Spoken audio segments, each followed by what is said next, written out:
Breaking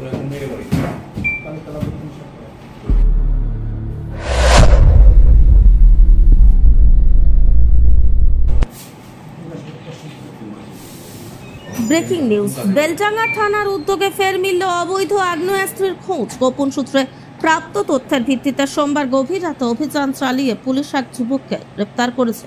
ধৃতের নাম মোবারক শেখ, 24 বছর, বাড়ি বেলডাঙ্গা থানার অন্তর্গত কালীতলা শেখপাড়া।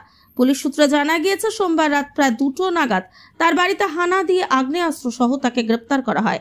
এ বিষয়ে আজ বেলডাঙ্গার এসডিপিও উত্তম গড়াই জানান, মোবারক অতীতেও আগ্নেয়াস্ত্র কারবারের সঙ্গে যুক্ত ছিল। গোপন সূত্রে খবর পেয়েই তল্লাশি চালানো হয় এবং অভিযানে আগ্নেয়াস্ত্র উদ্ধার করা সম্ভব হয়েছে। তদন্তে আরও অস্ত্র উদ্ধারের সম্ভাবনা রয়েছে। ধৃতকে মঙ্গলবার বহরমপুর আদালতে তোলা হয়। তদন্তের স্বার্থে 10 দিনের পুলিশ হেফাজতের আবেদন জানানো হয়েছে বলে পুলিশ সূত্রে খবর। ব্যুরো রিপোর্ট, বার্তাবাহী নিউজ। গত রাতে আমাদের বেলডাঙ্গা থানার সাব ইন্সপেক্টর বাপি দত্ত ওর কাছে একটা ইনফরমেশনের উপর বেস করে যেটা বেলডাঙ্গা কালীতলা থেকে একজনকে অ্যারেস্ট করা হয়। তার কাছ থেকে 2টি 1 শাটার এবং 4 রাউন্ড অ্যামুনিশন পাওয়া গেছে। ওর নাম হচ্ছে মুসারিন শেখ, মোবারক শেখ এলাইস হোসেন। ওর বাড়ি হচ্ছে কালীতলা। আগে বেসিক্যালি রেজিনগর থানাতে কাশীপুর অঞ্চলে থাকতো, কিন্তু কিছু বছর ধরে এখানে উঠে এসে এখানে বাস করছে এবং আমাদের কাছে আরও যে খবর আছে ওর কাছে আরও কিছু আর্মস থাকতে পারে। তাই আজকে আমরা অস্ত্র আইনে মামলা রিজু করা হয়েছে এবং ওকে রিমান্ডে নিয়ে আসা হবে। কত দিনের 10 দিনের পিসি প্লেয়ার দেওয়া হবে, এবার লার্নেড কোর্ট যেটা অ্যালাউ করবে। এই যে একের পর এক অস্ত্র উদ্ধার করছেন, এটা কি বলবেন?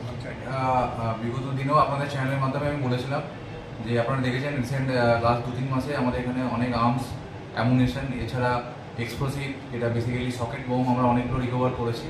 আগেও আমি বলেছি যে যাদের কাছে আর্মস আছে তাদেরকে আমরা অ্যারেস্ট করবোই, যেখান থেকেও আমরা খুঁজে বার করবো। একটাই কথা বলবো, আর্মস বা সকেট বা বোম এসবের দিন চলে গেছে।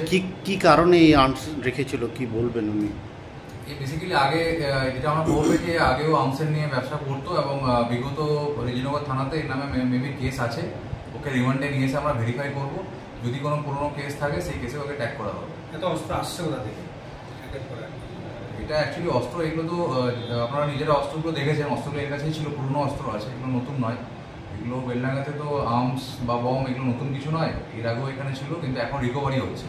এটাই হচ্ছে পুলিশিং, প্রপার পুলিশিং হচ্ছে। পুলিশিংয়ের মাধ্যমে যাদের কাছে আর্মস আছে তাদেরকে অ্যারেস্ট করা হচ্ছে এবং আর্মসগুলো রিকভারি করা হচ্ছে।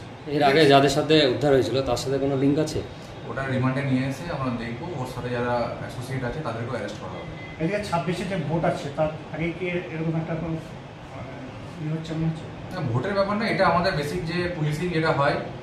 আপনারা জানেন আমাদের মুর্শিদাবাদ ডিস্ট্রিক্ট পুলিশ আমাদের এসপি স্যার জয়েন করার পরে বিভিন্ন, শুধু আমাদের বেলডাঙ্গা থানা নয়, জেলার যে 23টা থানা আছে 23টা থানা জুড়ে প্রচুর আর্মস অ্যামুনিশন রিকভারি হয়েছে। আমাদেরও সেরকম ইনস্ট্রাকশন আছে। আমরাও আমাদের ডাউন দ্য লাইন যারা থানার ফোর্স অফিসার আছে প্রত্যেকেই আমরা অ্যাক্টিভ আছি। যেখানেই যা ক্রিমিনাল অ্যাক্টিভিটি হবে বা অ্যান্টি সোশ্যাল এলিমেন্ট থাকবে তাদেরকে আমরা অ্যারেস্ট করবো এবং যথাযোগ্য আইনত যা ব্যবস্থা নেয় সেগুলো নেওয়া হবে।